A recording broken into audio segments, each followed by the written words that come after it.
يا دري ورك عبدات بس تعال سمع ويلكينو دي صبغدا ماذا يغردو وقنا انا وجهي ugu yaala halka waraad xaaladayda khayr walaa maanta awra sabaq awrasi lagu yahay xaasha al cirbo walaa awrasi lagu yahay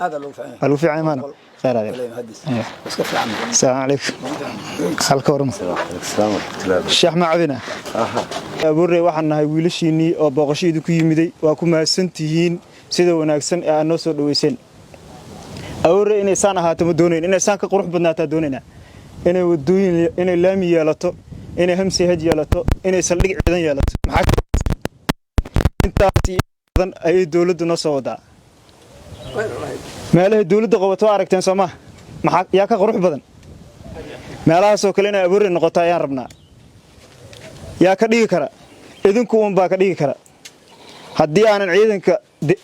ciidanka deegaanka lala shaqeynin ee la garab istaagin ee midka xun ee dhibaatada wada ee nigu dhex jiro aana u sheeginaha awray nabad noqomayso dadka ina been iyo qiyaal lagu haysto ma dadka in la gumeysto ma gumeysi gaala ka diidin oo gafuur dheer oo baanayaal ma ka yaalna haddii islaan yihiin maxay hoteelada u galayaan maxay masaajidada u qarxinayaan maxay masaakiinta u qarxinayaan haddii islaan yihiin Abuurey waa u jeednaa marka ka socda Abuurey waxaan rabnaa horumar ka badan inuu ka sii socdo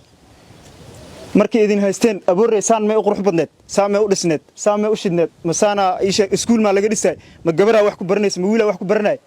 waa may Soomaa marka waxaan rabnaa inaa ciidanka xoogga dalka Soomaaliyeed la shaqeysaan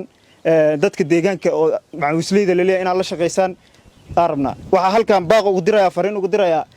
soo jeedo Abuurey siyaasiyiinta ah ganacsatada ah dadka oo ganacsatada iyo dadka oo sheeg oo qurba joogta ah waxa leeyahay Abuurey il gaar u yeeshay dadkiina soo fiiriyo dhibaataysan